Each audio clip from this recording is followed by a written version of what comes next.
Is the UK Fire and Rescue Service filled with misogynist, racist, sexist, homophobic bullies that go around harassing each other on a daily basis? It almost feels as though every single week we are opening the papers to see another story referencing the UK Fire and Rescue Service and its moral dilemma. A recent article in The Guardian, as an example, recently said that every single fire brigade in England is plagued by bullying and harassment claims. Inspectors say they are deeply troubled by the behaviour found at fire and rescue services across England, and it may be the tip of the iceberg. Now, whilst I have come across very, very few bullies in the UK Fire and Rescue Service, there is no smoke without fire, so there are clearly some people not having a very fun time at work. Now, I'm not an expert in this, but luckily my guest today is. Dr. Jason Price is an independent specialist in workplace culture, bullying and complaint management. He has a real clear passion for high professional standards, positive and safe workplace cultures, service quality and excellence, continuous improvement and learning from complaints in customer-facing service operations. Today we're going to get into the true definitions of what is bullying and harassment. What are the legal, cultural, organisational and political ramifications if we get this wrong? And why, given the large body of professional standards that are already out there to support individuals with bullying and harassment in their organisations, do we seem to find it so very difficult? People will think that bullying means different things to different people, but there's some pretty clear definitions in law. And one of the things that people need to be conscious of is bullying is repeated examples of unacceptable behaviour. So there's a whole range of definitions of some of the characteristics of things that might involve bullying. But basically, if somebody's being subjected to a consistent, repeated pattern of behaviour that causes them harm, psychological harm, it makes it unsafe for them, then that's the kind of thing that certainly through employment law people will say, yep, that's bullying. It's probably quite important to cover what bullying isn't. Bullying isn't just, I disagree with what you've told me. So particularly a manager, the scenario you'll get with a man, and particularly in hierarchical organisations like fire services, you've got an employee or somebody that you need to take through performance management. If you go through a proper performance management process, that's not bullying. Just because somebody doesn't like the outcome, that's not workplace bullying. But if you're persistently treating somebody in an unfair way, if you're taking actions that exclude that individual, that mob towards somebody, then that's the kind of behaviour that starts to that goes into that territory where, hey, it's just not acceptable. When you look at the issue of bullying and harassment, there's the respect that emergency services are held in. Emergency services have a really high reputation, and there's research around that. And I think the audience is for people who will be interested in the content about bullying and harassment. There's people who've experienced it. There's the bystanders and people who witness it. There's the people who have to deal with it from an HR and a leadership and a management point of view, and that ties back to a lot what James was talking about. And then there's your senior leaders who are setting the culture, and there are different aspects of how you cope with it.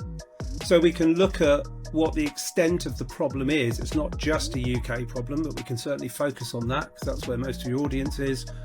What is bullying all about? And then actually, how do we deal with it?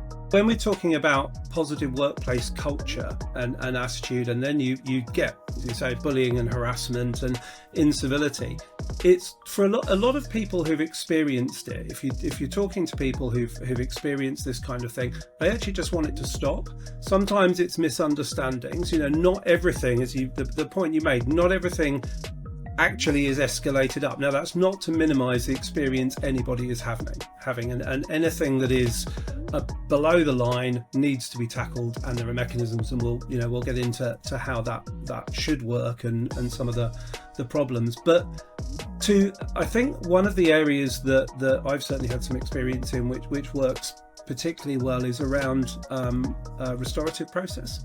If the example you gave where somebody said something that's upset somebody, it's not acceptable behaviour. It's below the line. It's something that people think, no, we shouldn't tackle that. You need to be able to tackle that in a constructive way and to resolve things. And that's actually a principle of best practice in complaints management. Is the first stage is make sure it's safe for people to report stuff, but then is there a kind of an informal resolution mechanism? And you've got to allow the ability for people to work things out and for disputes to be set without them getting so procedural and mechanical and down a formal line that everybody gets backed into a corner earlier. It was one of the things I was listening to your podcast episode with, it was 263, one with James Coomer on leadership. And I thought this is a really good follow-on actually from James's conversation, because a lot of towards the end of that podcast, James was making some really good points and enjoyed the discussion you were both having around how do leaders and managers deal with difficult situations and difficult conversations. And dealing with this kind of thing has got to be right up there with the most difficult conversation you get. And I think the caution I'd throw into this is just recognizing that it's not in any way maligning the skill of leaders or managers, but people sometimes feel, particularly experienced managers, I can get in and I can sort this out, and it's two people and I can pull them together. And certainly from my experience, it's been people can very quickly get out of their depth because it's a specialist. It does require that conflict resolution. It's more than just difficult conversation. James's points were really good as an intro, but I think my message to managers and leaders dealing with this is you've got to know your limits, and it's better to try and resolve. If you see a problem happening in your team, in your station, in your culture, on your watch, then think about getting some specialist support around that. But obviously that requires your organisation to have that and be able to do that, whether that's a restorative kind of process to nip it in the bud if it's a grumbling issue, because it will snowball. And if you try and start getting stuck into dealing with a snowballing issue, the chances are in a number of cases what you end up doing is backing two people into a corner, and then when it does hit a formal complaint and a grievance process, or a bullying and harassment complaint, or it's a case of serious sexual harm, or it's something criminal because somebody's punched somebody in the face, you're suddenly out of your depth, and what you've done is then contributing to the situation. So you very definitely need to take advice, take support. As a manager trying to deal with this, don't just think, I'll get stuck in and deal with it, and do best endeavours are great, but you really need to ask for help and support early. Earlier is better than later, and you don't want to polarize things, because then you get exactly the example you gave there, where somebody goes, no, I've been told I was bullied by my manager, says yes, that's clearly bullying, I want him fired. Well, the managers then inserted themselves into the problem, so they're actually now a participant in the case when they were trying to sort it out, because they've expressed an opinion and they've backed a side. You can hear somebody's story without picking a side. An organisation that has a positive workplace culture is a high-performing organisation needs to have positive workplace culture and attitude to be high-performing, because if you're not respecting and supporting and protecting the people within that organisation who are able to do it. Actually, it goes back again to the point James was introducing in his podcast interview with you around psychological safety. It is one aspect of being able to ensure I've used the Blanchard perform model of high-performing culture with high-performing teams, and it's the ability of people. One of those is about communication and setting standards. You can set the standards that you like. For some people, that might be, particularly well driven and so on. For other people, actually, it's about making sure that the team can work together effectively to solve a problem, that people are listened to, that differences of views are respected, and the danger of those very competitive and savage is probably a pretty good word kind of cultures, is that can lead to creating those environments where the type of workplace bullying, the mobbing happens, where othering happens. Oh, you're not part of the group. Oh, you don't approach things in the same way that we do.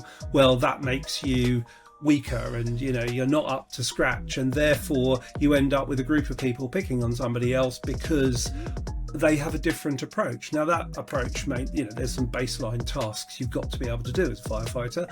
There's other things that are different skill sets and different ways of looking at things, and your conversation with James about leadership and the different skills involved. Nobody should come to work and be afraid, particularly in a role like firefighting, where you're depending on the person next to you when you go into, when the bells go off and you go out on the truck and you're out there. Everybody's got to be part of that team, game, because that is actually potentially a life and death situation for you. So conflict, and there's a research study, somebody for a research thesis looked into this, a chap called Walker, I think, and he found that, these ranked structures are more prevalent to creating those environments for bullying and harassment, and it leads to those problems because it actually does put people at risk. It causes more serious problems. So it can't be put in the bucket of a soft skill. The cultural stuff is not separate from your operational capability. Whether you can perform a functional task, certainly when you are managing and leading larger and larger groups of people, it is about making sure that, we're adapting to new attitudes, we're respecting new people, we're bringing in those. And I think that one of the areas which is really interesting, I was having a conversation with somebody about this the other day, is, and it's almost in response to some of the reports that we've seen of, if we haven't done particularly well on the culture, the answer is to swing the pendulum across and zero tolerance and nothing's acceptable, and that can actually be setting targets up to fail. And it's not necessarily, and this will come out in time, I guess, the pressure, particularly under a media spotlight, to act now, to do something. You're back to that old adage of it's an old project management adage from my days in consulting, of we haven't got time to plan it and do it right, but we seem to have time and budget to do it twice. And if you're jumping in under external pressure to do something, we've got to do something. Furious activity does not necessarily equal progress. And you will see organisations that have been through these cultural views that will, through best endeavours and public pressure and media pressure, take some action. This is a journey. James said this in your podcast with him, you're not going to change culture overnight. Of course you need to take steps. Of course you need to take action where there are serious problems. But equally, knee-jerk action, you've got to think through the wider consequences of this. It's the particularly complex or difficult cases, or the ones involving people as you go more senior up the chain. If there is organisational risk involved, that is where there is a risk that if the process is not transparent and clear, and it's not well run, and it's not impartial and seen to be impartial, it starts to undermine trust in that process. And whether or not the process is run properly, there's the perception and the trust in whether it's run properly. And that's where I do see that HR, bless them, has got this conflict in, because if push comes to shove and somebody at a senior level is accused of bullying and harassment, and they're senior in the hierarchy and other people depending, and this is where rank structures start to come into it, you can play it anywhere down the line. People are going to start saying, if you've made an unjudicious appointment at a senior level and suddenly there are accusations flying around at a senior level that would be media worthy, you end up, and the research shows this, not in speaking from my experience here, but research into interviews from researchers in bullying and harassment, that what you end up with is those quiet discussions around, and suddenly the problem goes away. Now that solves a tactical problem for the organisation. It does not address the systemic problem of a culture. And what people see is, oh, hang on a minute, so-and-so's not here anymore. We don't know anything about that. Oh, it's all confidential, which it is. You can't talk about the details of what's happened to people, but it doesn't inspire confidence. The Firefighters podcast was created to recognize, acknowledge, inspire, and hopefully even motivate these incredible individuals who have chosen to be part of the first responder community. Our driving purpose is to create a legacy resource for the current and future generations of firefighters and first responders. We get some incredible feedback from listeners and guests, and as the podcast grows, our desire to create longevity and sustainability means that we are asking for the support of our listeners. If you want to support the podcast, if you want to get discounts to our merchandise, hoodies, clothing, coins, patches, tallies, and also access to all of the incredible documents that get shared with us from our podcast guests and sector leaders, then please head over to our Patreon page, and for just £3 a month, you can support the future of the podcast. Please finally hit that follow, subscribe, or rate button on the platform you're listening, and wherever you are in the world, please support your emergency services responders, and thank you for listening.